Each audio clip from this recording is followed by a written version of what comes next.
마태복음 21장 1절에서 11절까지 보겠습니다. 마태복음 21장 1절에서 11절까지 봅니다.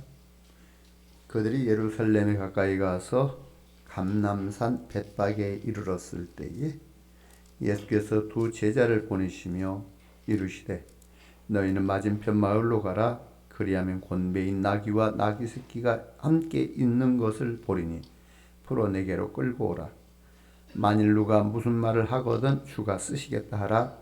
그리하면 즉시 보내리라 하시니 이는 선지자를 통하여 하신 말씀을 이루려 하심이라. 일러스되 시온 딸에게 이르기를 네 왕이 네게 임하시나니 그는 겸손하여 나귀 곧 멍에 매는 짐승의 새끼를 탔도다 하라 하였느니라. 제자들이 가서 예수께서 명하신 대로 하여 나귀와 나귀 새끼를 끌고 와서 자기들의 겉옷을 그 위에 얹으며 예수께서 그 위에 타시니 무리의 대다수는 그들의 겉옷을 길에 펴고 다른 이들은 나뭇가지를 베어 길에 펴고 앞에서 가고 뒤에서 따르는 무리가 소리 높이 이르되 호산나 다윗의 자손이여 찬송하리로다. 주의 이름으로 오시는 이여 가장 높은 곳에서 호산나 하더라. 예수께서 예루살렘에 들어가시니 온 성이 소동하여 이르되 이는 누구냐 하거늘 무리가 이르되 갈릴리 나사렛에서 나온 선지자 예수라 하니라. 아멘. 기도하시겠습니다. 하나님, 우리의 허물과 죄의 모습을 주의 보혈로 씻기시고 정결하게 하시사 하나님의 자녀 삼으시오니 감사합니다. 저들 주께 왔습니다. 주의 말씀을 깨닫게 하시고 하나님의 거룩한 뜻 앞에 저들을 내려놓고 정결하게 하고 거룩하게 하고 오직 하나님의 뜻 가운데 쓰임되는 삶이 되도록 하나님 붙들어 주옵소서. 말씀만이 우리의 삶을 인도해 가시는 인도자가 되고 온전히 생명의 주가 되심을 저들이 고백할 수 있도록 이 시간도 주의 말씀을 듣고 깨달아지고 말씀을 붙드는 저들의 삶으로 인도하옵소서. 예수님의 이름으로 기도드립니다. 아멘.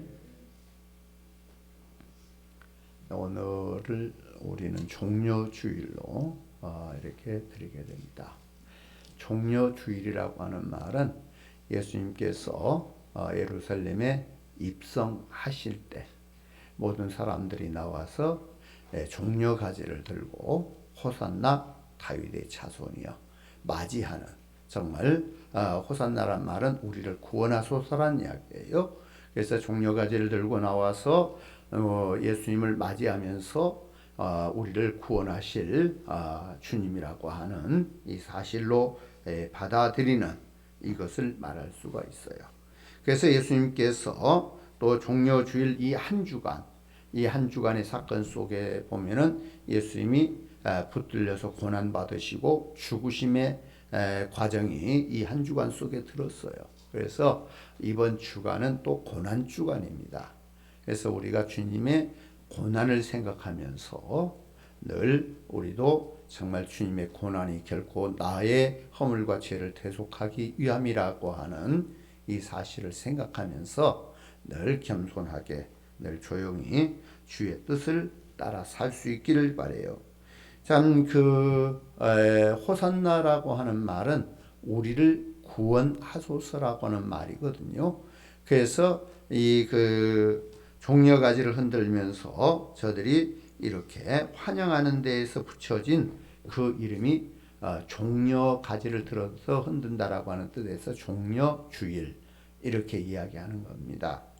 자, 예수님께서 나귀 새끼를 타고 예루살렘으로 들어갔을 때에 사람들이 호산나 하면서 이렇게 종려가지를 흔들었던, 자, 그리고 예수님이 예루살렘 입성은 사람들로부터 환영과 영광을 얻으려는 것이 아니었다는 것을 우리는 아셔야 돼요.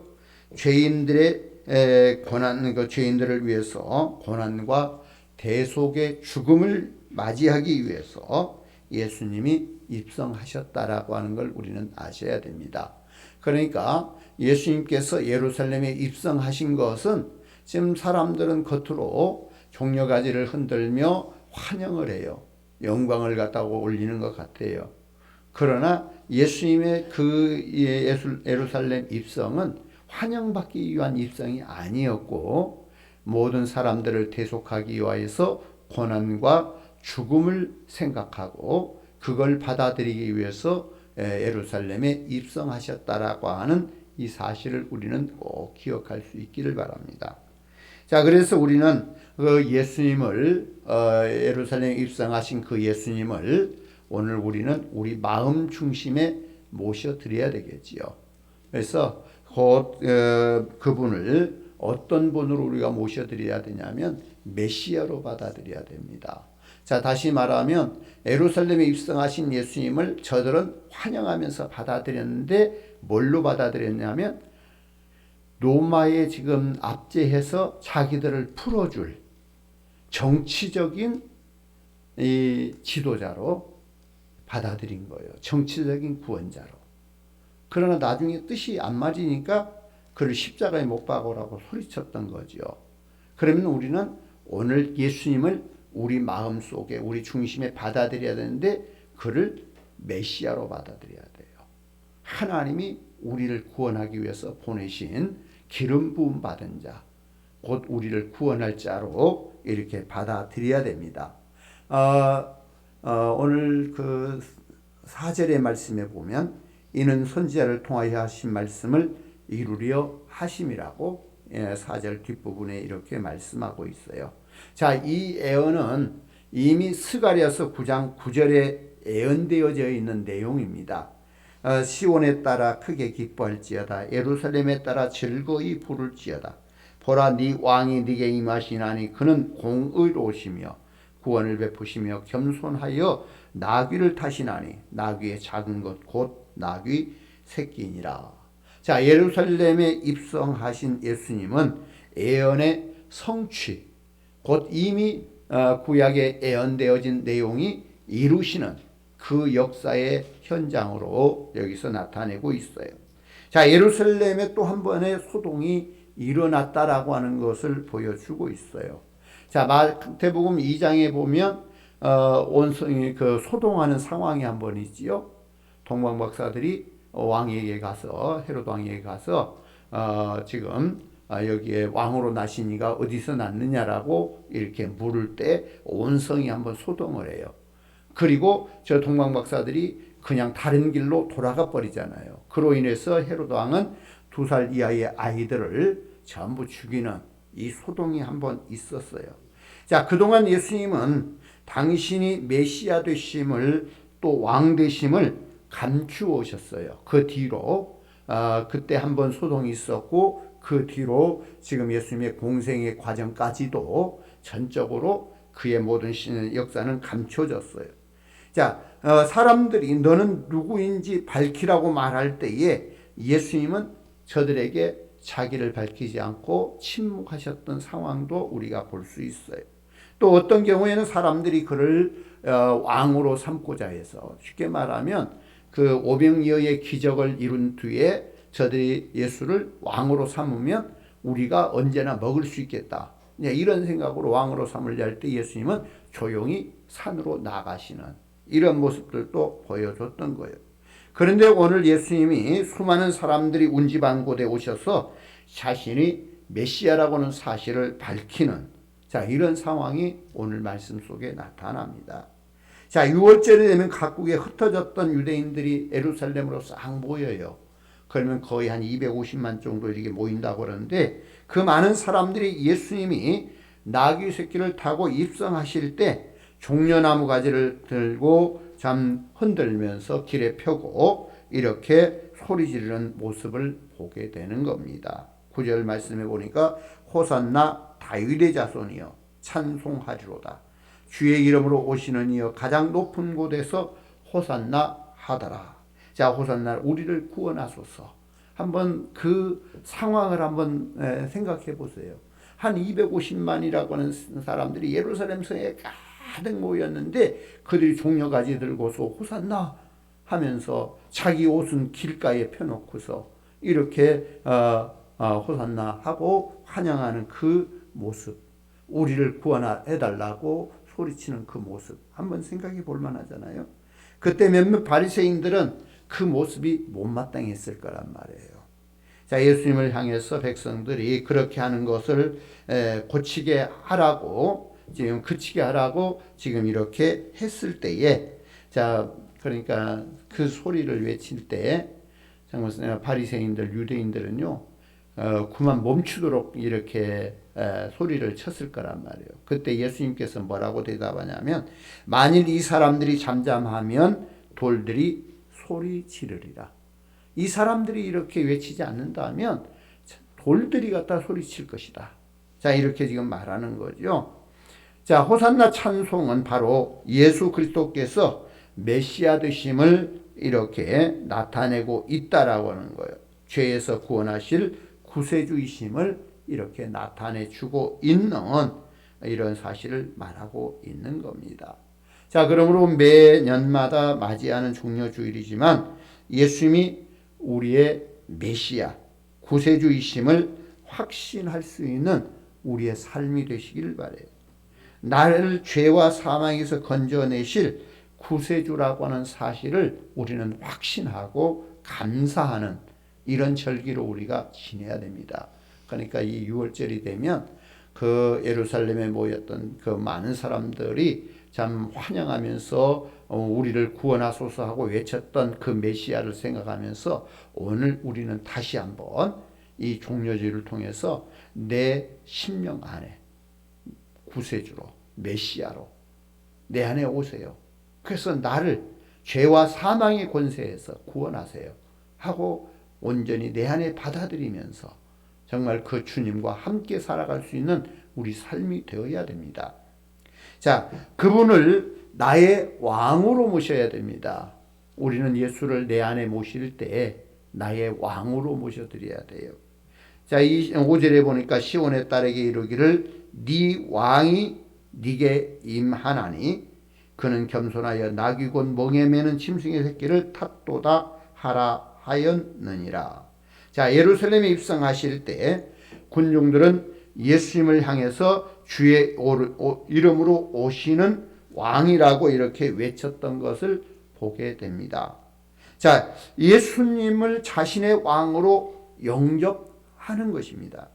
자, 그래서 우리의 의도는 매우 이기적인, 그들의 의도는 아주 매우 이기적인 생각 속에서 자기의 왕으로 이렇게 모시기를 원했지만 결코 자기의 뜻과는 다르지요. 그러니까 오실 때, 환영할 때 나의 왕으로 오신 그를 받아들였어요. 그러나 며칠이 지나고 보니까 저가 왕으로서 활동할 만한 상황이 아니에요. 다시 말하면 노마를 뒤엎을 만한 힘을 가지고 대적해서 노마를 엎어주기를 바랬는데 그건 전혀 상관이 없는 거예요. 그리고 힘없이 저가 붙들리고 이렇게 고난당하고 죽음의 길로 가거든요. 그러니까 오히려 그를 십자가에 못 박으라고 바라바는 내주고 그를 십자가에 못 박으라고 이렇게 소리쳤던, 자, 이런 모습이죠. 그래서 그들은 완전히 자기 이기적인 이런 생각 속에서 그를 왕으로 받아들였던 것을 우리가 보게 됩니다. 자, 그들의 환호를 받을 때 예수님은 어떤 생각을 했을까요? 기뻐하셨을까요? 정말 사람들의 웅장한 소리를 듣고 기뻐하셨을까요? 아니에요. 마음이 슬퍼하셨을 거예요. 왜냐하면 저들이 어떠한 상황으로 뒤돌아설 것을 알기 때문에, 결코 저들이 앞으로 행할 일들을 아셨기 때문에 결코 기뻐하지 않았을 겁니다. 자, 그들은 예수님을 단순히 이스라엘 백성의 정치적인 문제를 풀어줄 수 있는 이런 분으로 생각했던 겁니다. 그래서 원수 같은 저 노마를 이 땅에서 몰아내고 이 나라를 독립한 그 자유 정부를 세울 수 있을 거라고 기대했는데 예수님을 육신의 지도자로 이렇게 보았던 것인데 그것이 결코 그들에게 맞지 않았던 그래서 결국 그들은 예수를 십자가에 못 박으라고 소리쳤고 살인 강도였던 바라바를 놓아주라고 외쳤던 이런 모습들을 우리가 보게 됩니다. 자, 오늘 본문에 나와 있는 많은 사람들의 환영은 사실은 예수님을 왕으로 환영하는 것이 아니었습니다. 자, 요한복음 1장 11절은 그래요. 자기 땅에 오매 자기 백성 영접하지 아니하였으나, 자, 이 말씀대로 그들은 예수님을 진정한 왕으로 영접하는 것이 아니었다는 이야기죠. 그들의 욕구를 채워주기 위한 조건부 환영이었다라고 하는 것을 우리가 생각할 수 있어요. 자기의 조건에 맞으면 왕이고 자기의 조건에 맞지 않으면 그는 십자가에 못 박아야 될 죄인이 되는 거죠. 자, 그분은 우리를 자기의 백성으로 삼기 위해서 친히 몸버려 피 흘려 죽으시기 위해서 오신, 섬기기 위한 이러한 왕으로 우리에게 오셨습니다. 자, 그럼에도 불구하고 그들의 눈을 뜨지 않으면, 믿음의 눈을 뜨지 않으면 그분을 왕으로 이렇게 맞이할 수 없다는 이야기죠. 그러니까 우리가 예수를 나의 주로 맞이해야 되는데, 참 우리 믿음의 눈이 떠지지 않으면 왕으로 모실 수가 없는 거예요. 내 육적인 생각을 따라 살기 때문에. 그러나 우리의 믿음의 눈이 열리면 그가 나의 왕이 되는 거예요. 그래서 나를 친히 구원할 영원한 생명의 주가 되는 겁니다. 자, 예수님이 예루살렘에 들어가셨을 때 기쁠 수 없었던 것은, 자, 저들의 지금 조건부적인 자기들의 생각에 맞는 왕으로 이렇게 소리쳤기 때문에 기쁠 수가 없었던 거예요. 그러나 한편으로는 예수님이 기뻐할 수 있었던 것은 뭐냐면 어린아이들, 그들은 순수하잖아요. 그래서 사람들이 왕으로 오신 그 예수를 받아들이면서 소리치잖아요. 그러니까 그 소리만 듣고 어린아이들의 심령 속에는 그가 나의 왕이라고 확신하고 소리쳤던 것. 그러니까 어린아이들을 인해서 기뻐했을 거란 이야기죠.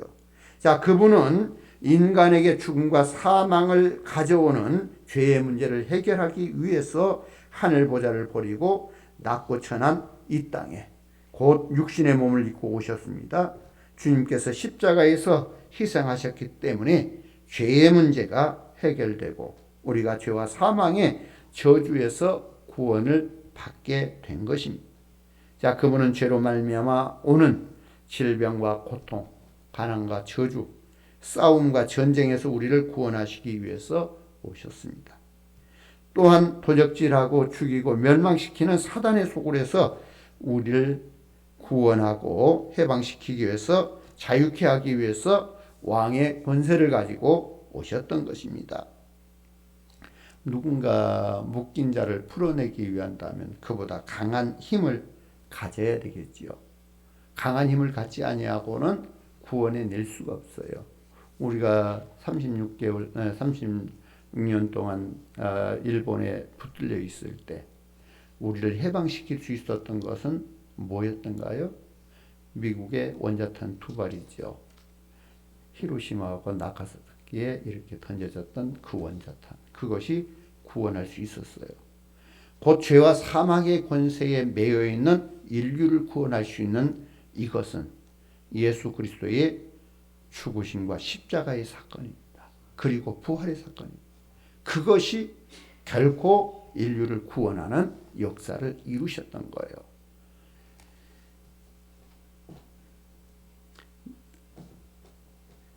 자, 이처럼 그 인류를 구원하기 위해서 정말 예수님은 친히 고난당하시고 죽으심, 자, 이러한 역사들을 분명히 우리를 구원하시기 위한 역사였던 것을 보게 됩니다.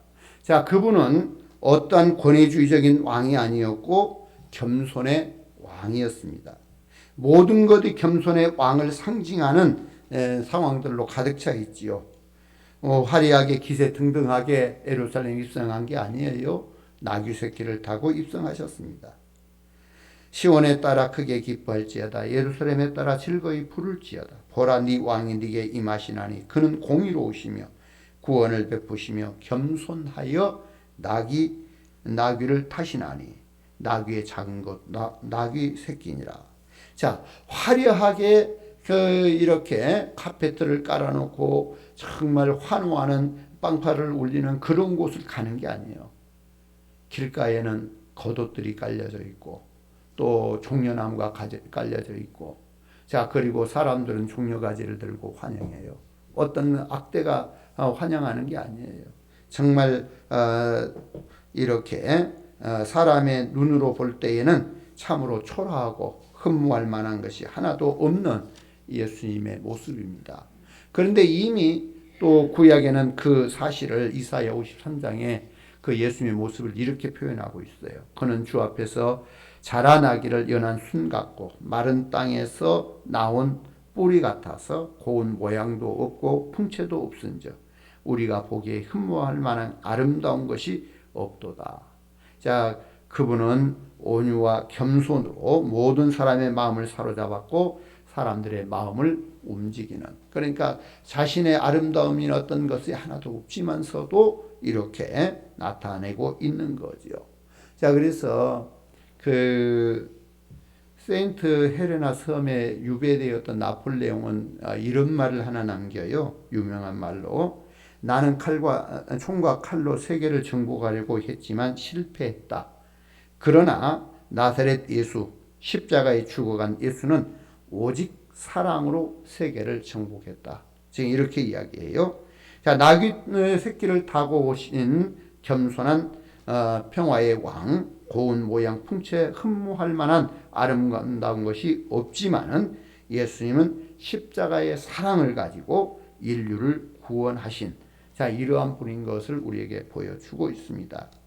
자, 오늘 많은 사람들은 예수님을 싫어하지 않습니다.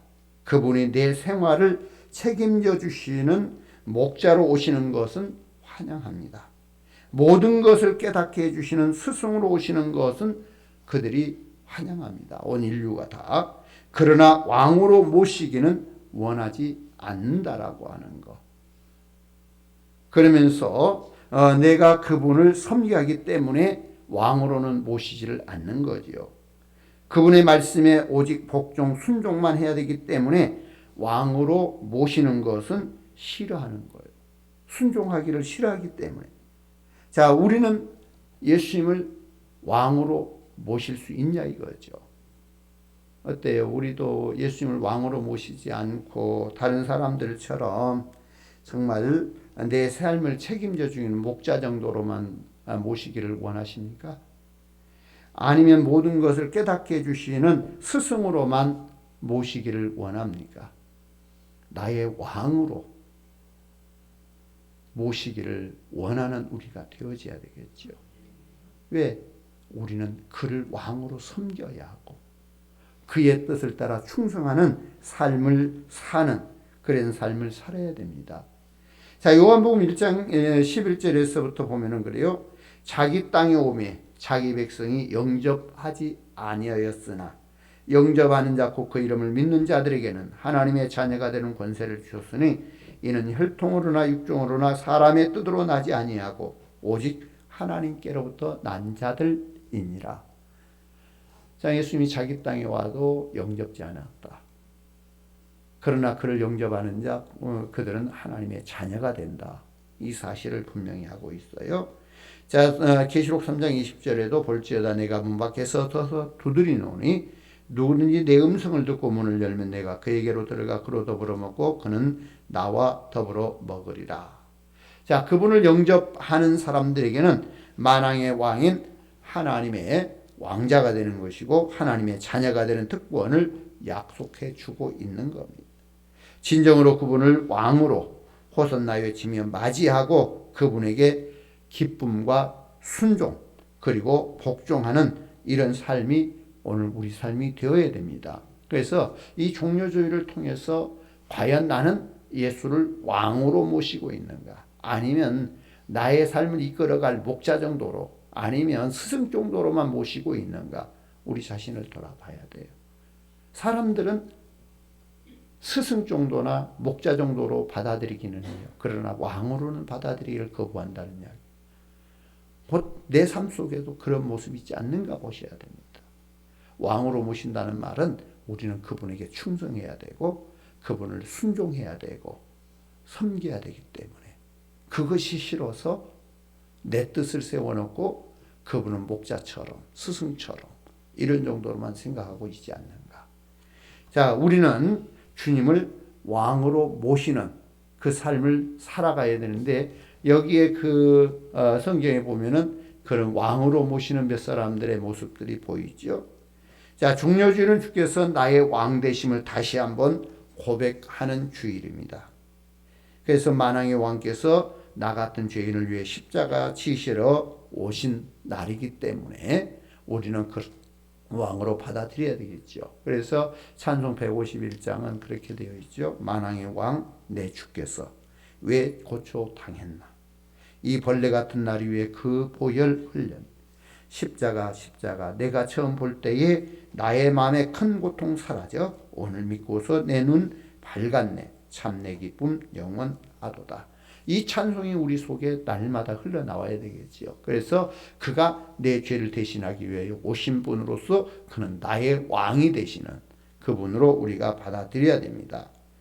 그래서 나는 나의 예배는 주님께 나의 왕 되신 그분이 받으실 만한 예배를 드리는 자가 되어야 되죠. 자, 우리가 왕 앞에 있다는 걸 생각하고 그 앞에서 예배 드리는 자의 자세를 갖춰야 된다는 얘기죠. 해마다 맞는 종려주일이지만 날 위해 고난 받으신 주님을 묵상하면서 주님께서 나의 왕 되심을 다시 한번 고백할 수 있는 자, 이런 삶을 살아야 돼요. 만약에 왕이 여러분 집에 오신다면은 그냥 있는 그대로 받아들일까요? 다 청소가 받아들일까요? 만약에 아주 귀한 손님이 여러분 집에 오기로 예약되어 있으면 어떻게 할까요? 있는 그대로 받아들일까요? 아니면 전부 정리하고 청소하고 때로는 수리까지 다 하고 받아들일까요? 오늘 우리는 우리 자신들을 돌아보면서 만왕의 왕 되신 예수님을 내 안에 모셔드릴 수 있는 이런 마음의 준비 자세가 필요하지 않을까. 이 종려주일에 다시 한번 우리 자신들을 돌아볼 수 있기를 바랍니다. 자, 왕에 대한 백성의 제일 되는 도리는 충성입니다. 왕이 백성을 사랑으로 다스리고 백성들이 왕 대신 그 주님을 온전히 충성함으로 이렇게 받아들인다면 참 그 나라는 아름답고 참 건강한 아름다운 모습이 되지 않겠습니까? 정말 우리가 주님을 나의 왕으로 모셔드릴 수 있기를 바라요. 그래서 온전히 충성하기를 바라요. 그런데 그 왕은 겸손해요. 그리고 온전히 우리를 위하여 자기의 모든 걸 내어주기를 원하신 분이라고 하는 이 사실을 분명히 알 수 있기를 바랍니다. 자, 바울은 삶 속에서 예수님을 존귀하게 여기는 삶을 살았습니다. 이제 내가 사람들에게 좋게 하랴, 하나님을 좋게 하랴, 사람들에게 기쁨을 구하랴, 내가 지금까지 사람들의 기쁨을 구하였다면 그리스도의 종이 아니니라. 바울 사도는 이렇게 고백을 해요. 자, 우리는 모든 것의 주가 되시는 우리 주님을 우리는 왕으로 모신다고 그랬잖아요. 그래서 정말 나의 모든 것이 그분의 것이라고 하는 사실을 우리는 아셔야 됩니다. 우리가 얼마나 주님이 우리의 왕 되심에 대해서 찬양을 많이 하고 있느냐는 이야기죠. 우리는 늘 입으로는 찬양을 해요. 그런데 과연 그분을 왕으로 모시고 대접해 드리고 있느냐라고 하는 말에 대해서는 결코 내가 왕이죠. 주님을 왕으로 찬양은 하지만 실질적으로 삶은 내가 왕이 되어 있는, 그분은 우리의 종이 되어 있는 이 삶을 우리가 많이 살아요. 자, 성경에 보면 예수님이 예루살렘에 왕으로 입성하실 때 주님께 헌신했던 사람들이 있는 거예요. 자, 예수님의 배박의 마을 근처에 이르렀을 때에 두 제자를 마을로 보내가지고 자, 그 제자들로 하여금 거기에 매여 있는 나귀 새끼를 풀어오라고 이렇게 말씀하시는, 자, 그때에 그들이 가서 풀어오게 되는 거죠. 참, 이 주님의 전지전능성을 우리가 여기서 보게 됩니다. 참, 그 마을 거기에 매여 있는 것을 예수님이 언제 봤어요? 그러나 아시는 거죠. 미리 아셔요. 그리고 그것을 이렇게 가져오라고 말씀하시는, 그 예수님의 전지전능하심 때문에 그 모든 것을 아시는 하나님이라고 하는 것을 우리가 알 수 있어요.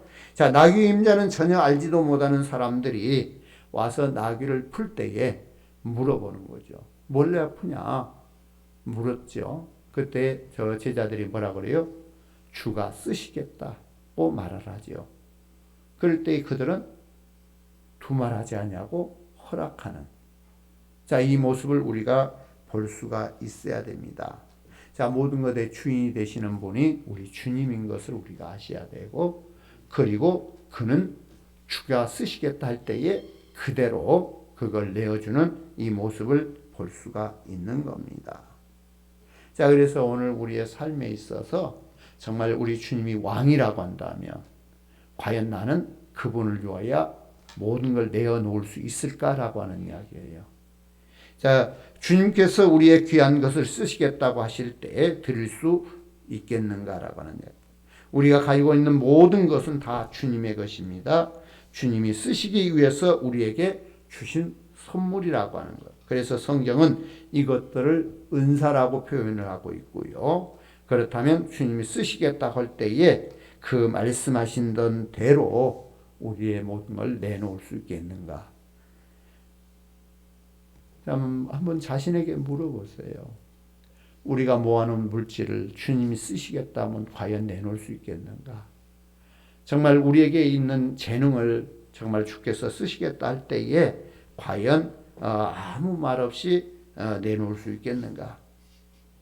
자, 그런데 만약에 우리가 물질을 모아놓고 또 재능을 가지고 있으면서도 어느 날 주께서 갑자기 부른다면, 참 우리가 모아놓은 것 또 우리의 재능 한번 써보지 못하고 그대로 가게 된다면 어떻게 될 것인가? 그런 상황이 본다면 이 나귀를 두말하지 않고 내어주는 그 사람은 정말 행복한 사람이 아닐까? 주가 쓰시겠다 할 때에 그걸 내어드림을 통해서 온전히 주인의 쓰임에 합한 삶을 살았지 않는가? 자, 이렇게 우리가 볼 수가 있는 겁니다. 그래서 정말 우리 성도님들의 마음속에 항상 주께서 쓰시겠다고 할 때 정말 내 마음을 열 수 있는 우리 삶이 될 수 있기를 바라요. 자, 그리고 우리가 또 예수님의 그 예루살렘 입성에 또 볼 수 있는 것은 길에 겉옷을 펴는 자들의 모습을 우리가 볼 수가 있습니다. 자, 주님을 왕으로 모시려면 주님만을 존귀하게 여겨야 되겠죠. 오늘 본문에 보면 겉옷을 펼치고 나뭇가지를 길에 편 사람들이 있는데 이것은 왕으로 오시는 예수님께 최고의 존경심을 나타내는 것이다 라고 말할 수가 있어요. 자, 예수님이 입성하실 때 자신의 겉옷을 길에 펴며 예수님을 환영한 사람들이 있었고, 이 겉옷은 어찌 보면은 신분을 상징하고 있습니다. 그 사람들의 신분을, 자존심을 의미하고 있고요. 이러므로 겉옷을 드렸다라고 하는 의미는 자신의 명예와 마음을 드렸다라고 하는 표현을 말할 수가 있는 겁니다. 자, 주님을 높이기 위해서 자신의 명예를 더럽혀도 된다라고 하는 것이고, 길바닥에 깔면서까지 나귀에게 밟히면서까지 주님을 높여드릴 수 있게 이렇게 될 수 있다라고 하는 이야기죠. 자, 보통 자존심이 강한 사람들은 주님의 말씀을 믿기가 힘든 사람들입니다. 논리적이지 못하고 과학적이지 못한 것을 받아들일 수가 없다라고 하는, 자기의 자존심이 상한다라고 하는 것을 인하여서 받아들일 수가 없는 겁니다. 자, 예수님의 제자 도마는 예수님의 부활을 믿지 않았던 거지요. 그래서 자기가 만져보지 않고는 믿지 못하겠다, 자존심을 부렸던 거예요. 그러나 예수님이 다시 오셨을 때 거기서 만져보지도 않고 그대로 받아들이는, 자, 이 모습을 보게 됩니다. 참 어찌 보면은 이 도마가 자존심이 좀 있었던 것 같아요. 그러나 예수님 앞에 완전히 무릎을 꿇는, 자, 그러면서 나의 하나님이라고 고백하는 모습을 보게 되는 거죠. 자, 어떤 경우에도 자신의 고집과 자존심을 지키려고 이렇게 도마가 했지만은, 자, 예수님 앞에서 그 손과 발을 확인하지도 않고 믿게 된 것. 참 믿음의 사람들은 그 자존심마저도 포기하는 자가 되는 거죠. 자존심은 우리 신앙에 있어서 큰 방해거리가 됩니다. 어떤 사람들은 무릎을 꿇고 기도하는 자리는 가기 싫어합니다. 왜? 바지 구겨진다고. 또 자존심 때문에 아멘을 못하는 사람들도 있어요. 자존심이 어떻게 허락지 않기 때문에. 또 자존심 때문에 소리내서 기도하지 못하는 사람도 있고요. 자존심 때문에 사람들 앞에서 식사기도 못하는 거예요. 또 자존심 때문에 자신이 예수를 믿는다고 담대하게 사람들에게 말하지 못하는. 그렇다 보니까 우리가 예수를 바로 믿지 못하게 되는 거죠. 자, 지금 그런 자존심을 가지고 있는 우리가 있다고 한다면 내려놓을 수 있는 이 삶을 우리가 사셔야 됩니다. 겉옷은 우리의 자존심을 의미하고 있고요. 자기의 자존심까지 주님께 드리면서 헌신할 수 있는 이 삶이 오늘 우리 삶이 되어야 됩니다. 자, 마태복음 15장에 보면은 그 가나안 여인이 자기 딸을 고쳐달라고 이렇게 나왔던 그 사실을 보게 돼요. 자, 그리고 이제 그 소리를 외치니까 제자들이 더 저 여자 돌려보내야 되지 않느냐라고 이렇게 말할 때에 참 어떻게 돼요? 자, 그는 이렇게 이야기하죠. 다윗의 자손이여 나를 불쌍히 여기소서. 내 딸이 흉악하게 귀신 들려 나이다 하면서 소리치는 거요. 그럴 때에 결코 제자들은 그 소리 그만 지르도록 여자에게 돌려보내야 되지 않겠냐고 예수님께 물어요. 그러니까 예수님은 아무 대답 없었어요. 그런데 그 말 앞에서 이제 이렇게 대답을 하는 거예요. 나는 자녀에게 줄 떡을 취하여 개에게 주지 않는다. 이렇게 지금 말씀을 하시는 겁니다. 그러니까 제가 소리 지를 때 예수님이 반응을 했어야 하는데 반응 않고 있으니까 제자들은 돌려보내야 되지 않습니까? 라고 묻는데 거기에 대해서 자녀의 떡을 취하여 개에게 주지 않는다. 이렇게 표현을 해요. 그러면 참 인간 자존심을 완전히 뭉개버린 거잖아요. 인격을 완전히 뭉개버린 거잖아요. 근데 그 여자는 뭐라고 그걸 받느냐 하면 올소이다마는 상에서 개들도 주인의 상에서 떨어지는 그 부스러기를 먹는다라고 이렇게 받아들이는 거죠. 그러니까 그 여인은 자기의 자존심을 완전히 뭉개버렸어요. 자기 자존심이 아예 없어요. 자, 이렇게 그럴 때에 참 내 믿음이 크다고 말씀하시면서 내 소원을 들어주겠다라고 예수님께서 말씀하시는 상황을 우리가 이제 보게 됩니다. 자, 결국에는 곤디 아이가 낳았다라고 하는 사실에 선언을 받게 되는 거죠. 자, 이처럼 주님께서는 그 여인의 자존심을 이렇게 테스트했던 것을 우리가 볼 수 있습니다. 오늘 우리에게도 때로 테스트 하셔요, 주님이. 내 자존심을 완전히 무너뜨리려고. 그런데 우리는 자존심 때문에 무엇을 못하는 경우가 많이 있어요. 결국 우리가 주를 왕으로 모시려고 한다면 내 자존심이 깨져야 돼요. 무너져야 돼요. 그래야만이 주님이 왕으로 오실 수 있는. 자, 호산나 찬송하라고 말씀하는 것을 우리가 볼 수 있습니다. 주님은 찬송하며 맞이하는 이들을 기뻐하신다라고 하는 것. 자, 호산나는 이제 우리를 구원하소서라고 하는 기도이고 부르짖음이라고 하는 것을 알 수 있습니다. 자, 그렇게 외치던 군중들이 호산나 하던 그 군중들이 금요일에는 바라바를 내주고 예수를 십자가에 못 박으라고 이렇게 소리치는 이런 아우성으로 바뀌어지는 것을 우리가 보게 됩니다. 예수님이 그렇게 될 것을 몰라서 기뻐하신 것이 아니라 예수님은 다 아셨지만 죄와 사망의 권세에서 나를 구원하소서라고 외치는 그 말에 대해서 그 부르짖음에 대해서 기뻐하셨던 것을 우리는 볼 수 있습니다. 그러므로 오늘 우리는 부르짖어야 되겠죠. 호산나라고 우리를 구원하소서라고 부르짖는 그 부르짖음을 우리 주님은 기뻐하시는. 에레미야 33장 3절은 이렇게 말합니다. 너는 내게 부르짖으라 내가 네게 응답하겠고 네가 알지 못하는 크고 은밀한 일을 네게 보이리라.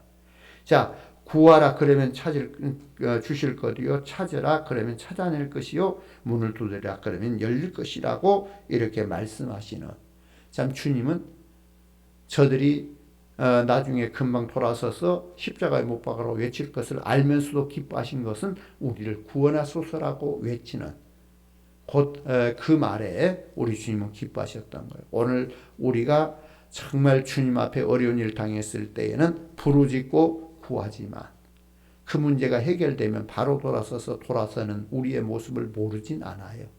그럴지라도 나를 구원해 달라고 부르짖는 소리에는 우리 주님이 기뻐하시고 응답하신다라고 하는 것을 아셔야 됩니다. 죄인 우리는 만왕의 왕 되신 주님을 늘 노래하면서 사망의 권세가 우리의 마음속에 있는 그런 한, 이 사망의 권세가 우리 가정에 있는 한, 우리의 삶의 현장에 있는 한 우리는 끊임없이 만왕의 왕 되신 주님을 우리가 구하고 찾는 자가 되어져야 됩니다. 자, 예수님이 예루살렘에 입성하실 때 자기의 것을 주님이 왕으로 오심에 대해 이렇게 쓰일 수 있도록 내놓는 그러한 자처럼 우리도 충성되게 정말 우리의 삶을 열어드릴 줄 아는 우리 삶이 되어야 됩니다. 정말 자신의 자존심을 땅에 깔아버리고 그 위로 왕 대신 예수님이 걸어 가시도록 준비하는 사람들이 있었던 것을 우리가 보면서 정말 내 삶의 자존심을 온전히 땅에 깔고 주님이 왕으로서 내 안에 오셔서 내 삶의 모든 것을 이렇게 다스리는 그가 될 수 있도록 이렇게 내드리는 우리의 삶이 되어야 됩니다. 호산나 외치면서 오직 나를 구원해 달라고 외치는 그들처럼 우리 또한 정말 주님 앞에 우리의 모든 걸 아뢰는, 자, 그래서 그 안에서 새롭게 되는 우리의 삶이 될 수 있기를 이 종료주일에 우리가 다시 한번 깊이 새길 수 있기를 바라요. 그래서 정말 주님이 메시아로서 왕으로서 정말 내 안에 오셔서 나를 다스릴 수 있도록 정말 우리가 왕으로 모시기 위해서는 내 자존심 내려놓고 오직 그분이 주가 되셔서 그가 쓰시기를 원할 때에 모든 걸 내놓을 수 있는 우리 삶이 될 수 있기를 주의 이름으로 축원합니다. 기도하겠습니다. 하나님 감사합니다. 우리는 너무나 보잘것없습니다. 심히 연약합니다.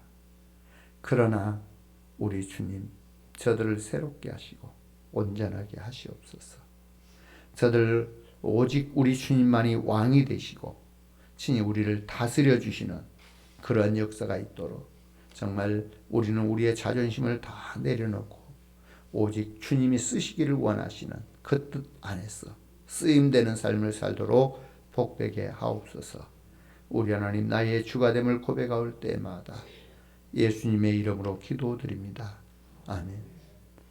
지금은 우리 주 예수 그리스도의 은혜와 하나님 아버지의 무한하신 사랑하심과 성령의 감동 감화 역사하심이 주 앞에 있어 오직 주님만이 왕이 되심을, 그래서 우리의 왕으로 모시고 충성하고 헌신하는 이 삶을 살기를 원하는 모든 주의 자녀들 머리 위에 저들의 삶의 현장과 가정과 자녀와 나라와 민족과 세계 열방 가운데 영원히 함께 계시옵기를 간절히 축원하옵나이다. 아멘.